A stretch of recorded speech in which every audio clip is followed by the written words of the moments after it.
안녕하세요. 용지도 목사입니다. 철로역정 세 번째 시간 전도자에 대해서 오늘 살펴보려고 하는데, 간략하게 지난주에 들었던 설교 내용을 짧게 압축해서 여러분들에게 알려드릴 테니까 지난주에 들었던 설교 내용을 좀 생각하시면서 이 시간 같이 복습해보는 시간 갖도록 하겠습니다. 먼저 지난주에 말씀인데요, 사도행전 8장 말씀을 간략하게 말씀드렸습니다. 8장 31절에 보시면 대답하되 지도해주는 사람이 없으니 어찌 깨달을 수 있느냐고 빌립을 청하여 수레에 올라 같이 앉으라 하니라. 이 에디오피아 내시가 예루살렘에 갔다가 자기 나라로 돌아가는 중에요, 이 수레에서 책을 보는데, 성경책을 봅니다. 이사야서의 말씀을 보는데 도저히 읽어도 모르겠는 거예요, 내용을. 여러분 성경 읽을 때 그런 느낌 받은 적 있지 않으신가요? 이건 까만 게 글씨고 흰 게 인간은 책이고 목사님이 읽으라고 해서 읽긴 있는데 무슨 내용인지 모르고 읽을 때가 많이 있다는 것입니다. 지금 에디오피아 내시가 그런 마음으로 성경을 읽고 있었습니다. 그때 누가 나타났냐? 빌립이라는 사람이 나타나서 그러면 지금 무엇을 하고 있느냐라고 물어보니까 이 에디오피아 내시가 성경을 읽고 있는데 알려주는 사람이 없으니까 깨달을 수가 없다라고 이야기를 합니다. 그래서 빌립이 에디오피아 내시의 수레에 올라타게 되고 같이 가면서 성경의 말씀을 풀이해주는 그런 장면입니다. 우리로 치면 버스 타고 가는데 목사님 갑자기 탄 거죠. 야, 너 지금 뭐하고 있니? 목사님 저 지금 성경 보고 있는데요. 무슨 내용인지 알겠어? 잘 모르겠는데요. 그래, 앉아봐 이러면서 제가 옆자리에 앉아서 피를 토하면서 이렇게 말씀을 가르쳐주는 그런 모습과 같다고 할 수 있습니다. 여러분, 신앙생활을 할 때에 혼자서는 절대 신앙생활을 할 수 없어요. 성경을 읽을 때 그냥 자기 스스로 깨닫기가 어렵습니다. 거의 불가능합니다. 그리고 만약에 혼자서만 성경을 읽고 신앙생활을 한다, 그러면 어떻게 될까? 두 가지의 반응이 있을 수 있는데요. 첫 번째는요, 말씀을 깨닫기가 어렵다는 겁니다. 그래서 재미가 없죠. 보기도 힘들고 무슨 내용인지도 모르겠고, 물론 반복해서 여러 번 읽으면 어느 정도 깨달을 수는 있겠지만 지도해주는 사람이 없으면 말씀의 내용을 알기가 어렵습니다. 그 두 번째 더 큰 문제인데요, 자기 혼자만 성경 읽고 기도하고 혼자만 신앙생활을 하게 되면 말씀을 잘못 해석하게 된다는 거죠. 우리나라에는 많은 이단들이 그렇게 시작됐습니다. 혼자서 말씀 보고 굴에 들어가가지고 성경 보고 하다가 환상 보고 음성 들었다고 하면서 말씀을 자기의 나름대로 자기 뜻과 섞어서 해석하다 보니까 이상한 해석을 하게 되고 사람들을 잘못된 방향으로 이끌고 가고 있다는 것이죠. 오늘 말씀 보면요, 오늘 내용을 보면 전도자가 나오는데요, 어떻게 해야 될지 어디로 가야 할지 모르는 크리스찬에게 전도자가 다가옵니다. 일단 크리스찬은 영적인 각성, 자신이 죄인이란 것을 깨달은 상태입니다. 그래서 마을을 나섰지만 막상 길을 나섰지만 어디로 가야 할지 어떻게 해야 될지 그런 모르는 상황이었습니다. 그때 전도자가 나타나죠. 그리고 전도자가 나타나서 여러 가지 질문을 합니다. 여러분, 전도자가 바로 방향을 가르쳐주지 않고 여러 가지 질문을 한다는 것은 이 크리스찬의 영적인 상태가 어떤지 진단을 해보는 거예요. 그리고 그 진단에 따라서 크리스찬에게 지도를 해줄 수 있기 때문에 영적인 진단을 위해서 여러 가지 질문을 합니다. 여러분, 존 버년이라는 사람이 이 철로 역정을 썼다고 했습니다. 존 버년은 이 부분의 내용, 전도자의 내용을 쓰면서 아마 베드포드 교회의 길포드 목사님을 생각하면서 쓰지 않았을까라는 생각을 하게 됩니다. 왜냐하면 그 길포드 목사님으로부터 많은 도움을 얻었고 영적인 유익을 누렸기 때문입니다. 그래서 이 전도자, 영적인 지도자는 영혼의 의사라고 할 수 있습니다. 신앙생활을 하면서 좋은 목사님, 좋은 선생님을 만난다는 건 굉장히 중요하고 필요한 일이라는 것이죠. 이러한 영적인 지도자들은요, 영혼의 의사라고 할 수 있는데, 의사의 특징을 보면 다른 사람의 상태를 잘 진단한다는 것이죠. 여러분, 요즘 그 어린 자녀를 둔 부모님들이 가장 만나고 싶어하는 사람이 누구냐면 지금 화면에 나오는 오은영 박사님이란 분입니다. 이분 1시간 상담하기 위해서 한 60에서 70만 원 정도 돈을 줘야 됩니다. 그럼에도 많은 사람들이 줄을 섰어요. 왜 그러느냐?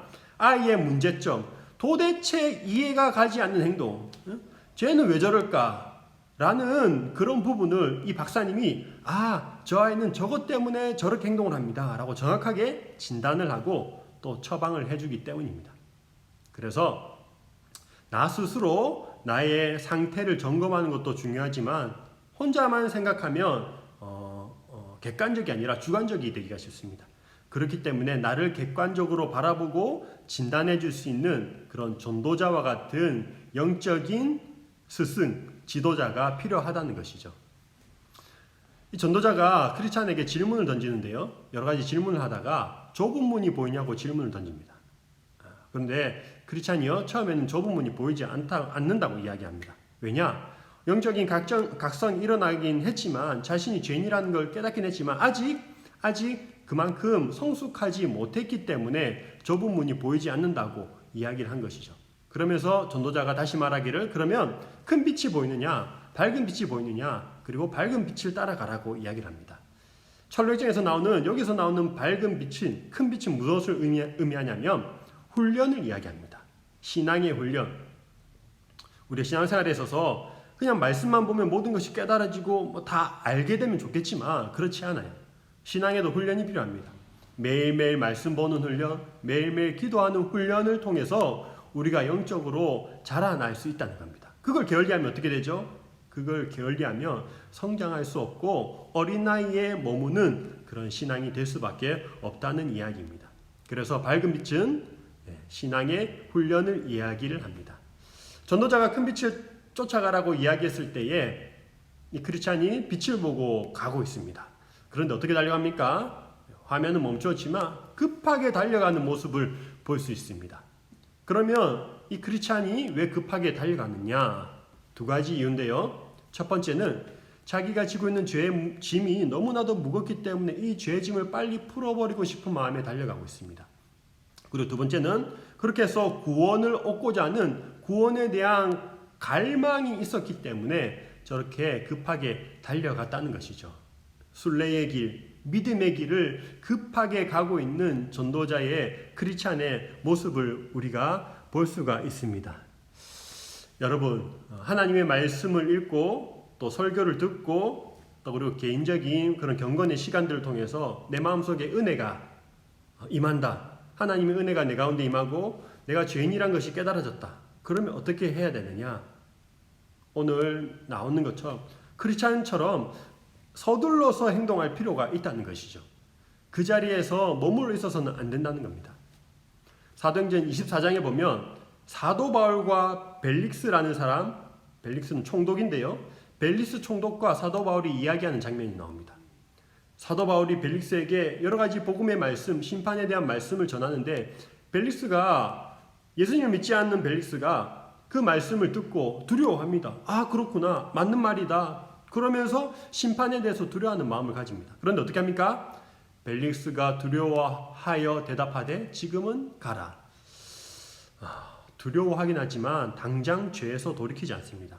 너 말이 맞는 건 알겠는데 지금은 가. 나 지금 바쁘니까 일단 지금은 가고 다음에 내가 다시 너를 부르도록 할게 라고 이야기를 합니다. 여러분, 말씀을 듣고 말씀을 읽을 때에 하나님께서 우리에게 주시는 마음들이 있습니다.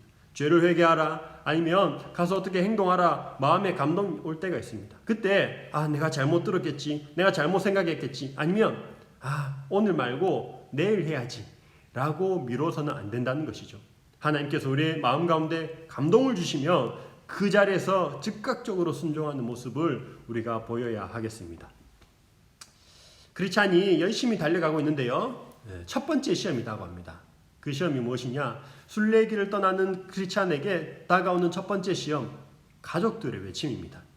여보, 아빠, 어디가 돌아와? 가족들의 그 만류에 마음이 흔들리죠.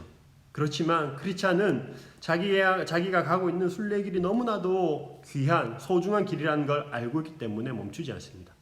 그러면 크리스찬은 어떻게 시험을 극복합니까? 첫 번째는요, 소리를 듣지 않기 위해 귀를 틀어막는다입니다.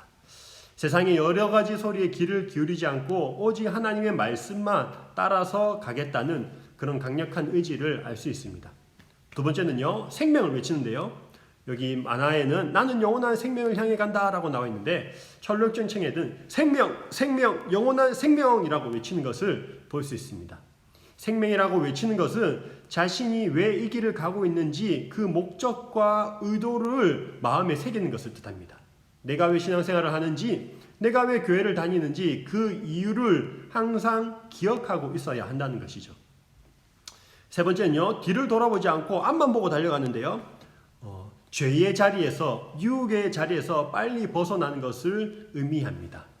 여러분, 어떨 때는 죄와 싸워야 하지만 그 자리에 머물러 서서 맞서 싸워야 하지만 어떨 때는 죄로부터 도망가는 것이 최고의 방법일 때가 있습니다.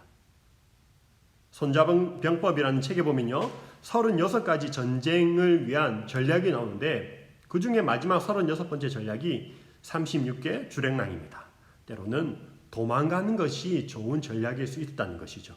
죄로부터 이길 수 없는 유혹으로부터 도망치는 것이 더 유익할 때가 있다는 것입니다. 네, 짧은 시간 지난주에 말씀을 한번 요약해 보았는데요. 여러분, 이번 한 주간 또 얼마 남지 않았지만 지난주 들었던 말씀을 기억해 보시고 또 다음 주에 할 내용들, 그 내용들을 미리 책을 보시고 좀 생각해 보시고 하면 설교 시간에, 말씀 시간에 훨씬 더 말씀이 잘 들릴 거라고 생각합니다. 네, 수고 많으셨고 주일에 뵙도록 하겠습니다.